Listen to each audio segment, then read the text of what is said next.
ಇದನ್ನೆಲ್ಲ ನೋಡಲಿಕ್ಕೆ ಅವ್ರಿಗೆ ಸಮಯ ಇಲ್ಲ. ಅವ್ರು ಬರೀ ಆರ್ ಎಸ್ ಎಸ್ ಅವರು ಬಸ ಮಕ್ಕೊಂಬಂದೂ ಆರ್ ಎಸ್ ಎಸ್ ಅಂತೇಳಿ ಮಕ್ಕೋತಾರೆ. ಕನಸಿನಾಗೂ ಆರ್ ಎಸ್ ಎಸ್ಸು, ಮುಂಜಾನೆ ಮೋತಿ ತಕ್ಕೊಂಡ್ಕೊಳ್ಳೇನೆ ಆರ್ ಎಸ್ ಎಸ್. ನಮ್ಮ ಗೃಹ ಮಂತ್ರಿಗಳಿಗೆ ಅವ್ರ ರಾಜ್ಯದಲ್ಲಿ ಏನು ನಡೀತಾ ಇದೆ, ಯಾವ ರೀತಿ ಲವ್ ಜಿಹಾದ್ ಆಗ್ತಾಯಿದೆ, ಹಿಂದೂಗಳ ಮೇಲೆ ಹತ್ಯೆ ಆಗ್ತಾಯಿದೆ, ಹಿಂದೂಗಳ ಮೇಲೆ ಚಾಕು ಚೂರಿಯಿಂದ ಇರಿಯುವಂಥ ಕೆಲಸ ಆಗ್ತಾಯಿದೆ, ಅವರಿಗೆ ಸರ್ಕಾರದ ಬೆಂಬಲ ಇದೆ ಅನ್ನೋಂಥ ಕಾರಣದಿಂದ ಈ ರೀತಿ ಪಶ್ಚಿಮ ಬಂಗಾಳದ ಮಾದರಿಯಲ್ಲಿ ಇವತ್ತು ಕರ್ನಾಟಕದಲ್ಲಿ ಇವರ ಗುಂಡಾಗಿರಿ ದಬ್ಬಾಳಿಕೆ ನಡೆದಿದೆ. ಕಾರ ಹುಣ್ಣಿಮೆ ನಿಮಿತ್ತ ಏನು ಹಿಂದೂಗಳು ತೆಗೆದಂತಹ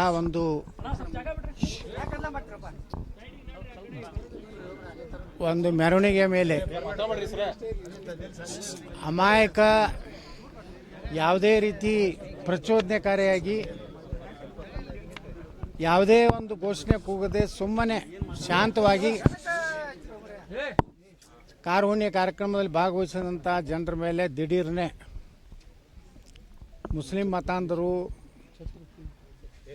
ಅಮಾನವೀಯ ರೀತಿಯಿಂದ ದಾಳಿ ನಡೆಸಿ ಸುಮಾರು 6 ಜನ ಅವರಿಗೆ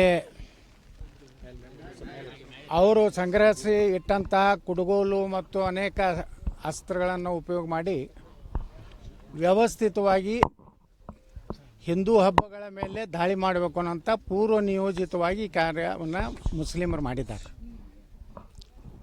ಇದರಿಂದ ಈ ಊರಿನಲ್ಲಿ ಆಗಲಿ ಒಟ್ಟಾರೆ ಈ ರಾಜ್ಯದಲ್ಲಿ ಹಿಂದೂಗಳ ಹಬ್ಬಗಳ ಮೇಲೆ ಕಲ್ಲೆಸೆಯುವುದು, ಪೆಟ್ರೋಲ್ ಬಾಂಬ್ ಹಾಕುವುದು ಮತ್ತು ಮಾರಕಾಸ್ತ್ರಗಳಿಂದ ದಾಳಿ ಮಾಡುವುದು ಬಹಳಷ್ಟು ಹೆಚ್ಚಾಗಿದೆ. ಅವರಿಗೆ ಭಯ ಇಲ್ಲ, ಅವರಿಗೆ ಸರ್ಕಾರದ ಬೆಂಬಲ ಇದೆ ಅನ್ನೋಂಥ ಕಾರಣದಿಂದ ಈ ರೀತಿ ಪಶ್ಚಿಮ ಬಂಗಾಳದ ಮಾದರಿಯಲ್ಲಿ ಇವತ್ತು ಕರ್ನಾಟಕದಲ್ಲಿ ಇವರ ಗುಂಡಾಗಿರಿ ದಬ್ಬಾಳಿಕೆ ನಡೆದಿದೆ. ಪೊಲೀಸ್ ಇಲಾಖೆಯವರು ಸಾಕಷ್ಟು ಒಳ್ಳೆಯ ಕೆಲಸ ಮಾಡಿದ್ದಾರೆ. ಸಂಬಂಧಪಟ್ಟಂಥ ಅಪರಾಧಿಗಳನ್ನ ಹಿಡಿದಿದ್ದಾರೆ. ಯಾರು ಆ ತಪ್ಪಿತಸ್ಥರು ಅನ್ನೋದು ಕ್ರಮ ತಗೋತಾ ಇದ್ದಾರೆ ಅಂತ ಇಲ್ಲಿ ಊರಿನ ಜನ ಎಲ್ಲರೂ ಪೊಲೀಸರ ಕ್ರಮದ ಬಗ್ಗೆ ಯಾರ್ದು ಒಂದು ನಕಾರಾತ್ಮಕ ಇಲ್ಲ. ಆದರೆ ಅದು ಮುಂಜಾಗ್ರತವಾಗಿ ಏನು ಅವರು ಮಾಡಿದಂಥದ್ದು ಅನಿರೀಕ್ಷಿತವಾಗಿ ನಮ್ಮ ಹಿಂದೂಗಳು ಇವತ್ತು ಯಾವುದೇ ಹಬ್ಬ ಹರಿದಿನಗಳಿದ್ದಾಗ ಮಸೂತಿಯಿಂದ ಈ ರಾಜ್ಯದಲ್ಲಿ ಮದ್ದೂರಿನಲ್ಲಿ ನಾನು ನೋಡಿದ್ದೇನೆ, ಮೊನ್ನೆ ಆಳಂದದಲ್ಲಿ ಈಶ್ವರ ಲಿಂಗದ ಮೇಲೆ ಉಚ್ಚಿ ಒಯ್ಯುವಂಥದ್ದು, ಮೂತ್ರವನ್ನು ಮಾಡುವಂಥದ್ದು ಕೆಲಸನೂ ಮಾಡಿದರು.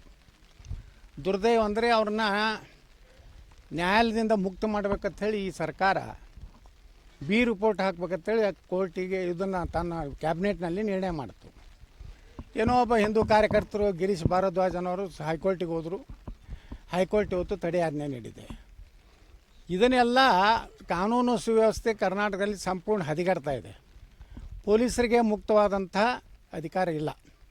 ಅವ್ರು ಏನೇ ಮಾಡಿ ಅದನ್ನು ಹತೋಟಿ ತರಲಿಕ್ಕೆ ಮತ್ತು ಕ್ರಮ ತಗೋಬೇಕಂದ್ರೆ ನಿರಂತರವಾಗಿ ಕಾಂಗ್ರೆಸ್ಸಿನ ಒಂದು ಏನು ಹಸ್ತಕ್ಷೇಪ ಪೊಲೀಸ್ ಇಲಾಖೆಯಲ್ಲಿ ಅತಿಯಾಗಿದೆ. ನಮ್ಮ ಗೃಹ ಮಂತ್ರಿಗಳಿಗೆ ಅವ್ರ ರಾಜ್ಯದಲ್ಲಿ ಏನು ನಡೀತಾ ಇದೆ, ಯಾವ ರೀತಿ ಲವ್ ಜಿಹಾದ್ ಆಗ್ತಾಯಿದೆ, ಹಿಂದೂಗಳ ಮೇಲೆ ಹತ್ಯೆ ಆಗ್ತಾಯಿದೆ, ಹಿಂದೂಗಳ ಮೇಲೆ ಚಾಕು ಚೂರಿಯಿಂದ ಇರಿಯುವಂಥ ಕೆಲಸ ಆಗ್ತಾಯಿದೆ, ಇದನ್ನೆಲ್ಲ ನೋಡಲಿಕ್ಕೆ ಅವ್ರಿಗೆ ಸಮಯ ಇಲ್ಲ. ಅವ್ರು ಬರೀ ಆರ್ ಎಸ್ ಎಸ್ ಅವರು ಬಸ ಮಕ್ಕೊಂಬಂದೂ ಆರ್ ಎಸ್ ಎಸ್ ಅಂತೇಳಿ ಮಕ್ಕೋತಾರೆ.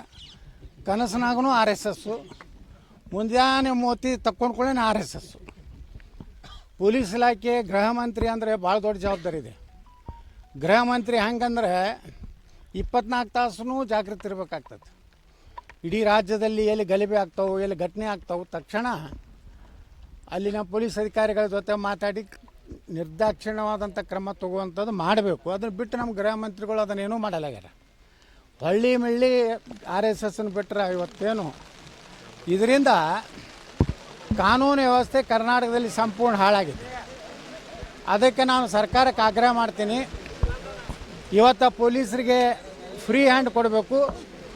ಇಂಥ ದುಷ್ಕರ್ಮಿಗಳೇನದಾರ ಇವ್ರನ್ನ ಅಲ್ಲೇ ಎನ್ಕೌಂಟ್ರ್ ಮಾಡುವಂಥ ಅಧಿಕಾರ ಕೊಡಬೇಕು ಪೊಲೀಸರಿಗೆ.